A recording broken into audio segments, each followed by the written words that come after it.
जी, जय श्री महाकाल सभी को। हम सभी के लिए गर्व का विषय है, बाबा महाकाल का आशीर्वाद है कि उज्जैन को जो है राष्ट्रीय स्तर पे नेशनल ई गवर्नेंस अवार्ड में गोल्ड मेडल से नवाजा गया है।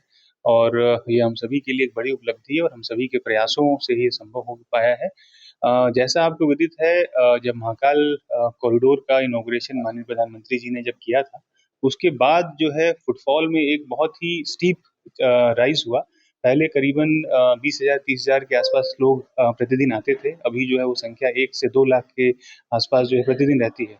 माननीय मुख्यमंत्री जी के लगातार निर्देश रहते हैं कि किसी भी प्रकार से श्रद्धालुओं को कोई कठिनाई ना हो। उसके तहत हम लोगों ने यह एक स्मार्ट टेक्नोलॉजी के तहत एआई इनेबल्ड जो है कंट्रोल रूम बनाया। और ये सिर्फ एक कंट्रोल रूम नहीं है, बल्कि जो श्रद्धालुओं की सुविधाओं के हर पहलू को इसमें ध्यान में रखा गया है। उदाहरण के लिए यदि मैं बताऊं तो 500 जो एआई इनेबल्ड कैमरे हैं वो पहले ही तय कर देते हैं कि भीड़ किधर से ज़्यादा आ रही है, किधर से कम आ रही है। जो हमारे वैकल्पिक मार्ग होने चाहिए, वो किस-किस प्रकार से जो है वैकल्पिक मार्गों से हम श्रद्धालुओं को दर्शन करा सकते हैं।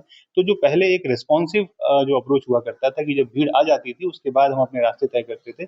अब हम एक प्रेडिक्टिव अप्रोच पे चले गए हैं, जिससे कि हम लोग पहले ये तय करते हैं कि किस रास्ते से हमको लेकर जाना है। तो जो भीड़ प्रबंधन की जो एक स्मार्ट टेक्नोलॉजी है, एआई इनेबल्ड जो टेक्नोलॉजी है, उसकी तरफ हम लोग बढ़ चुके हैं।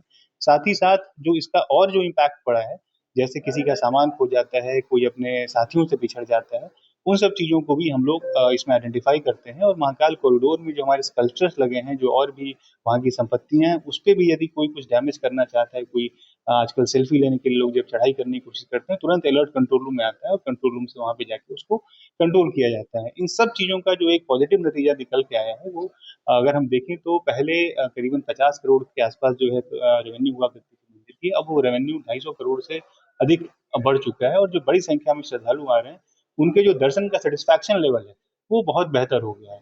तो इन सब चीज़ों से हम लोग जो बड़ी संख्या में श्रद्धालुओं का आना हो रहा है, उनको हम संतुष्टि से दर्शन करा पा रहे हैं। और आगे भी और जो नई तकनीक्स हैं, जैसे अभी ड्रोन टेक्नोलॉजी का इंटीग्रेशन हम लोग करने वाले हैं। इस प्रकार से तकनीक का उपयोग करके, जैसा मैंने बताया, कि श्रद्धालुओं की सुविधाओं को किस प्रकार से सर्वोपरि रखकर हम जो है काम कर सकें, उसके प्रति हम लोग समर्पित हैं। सर एक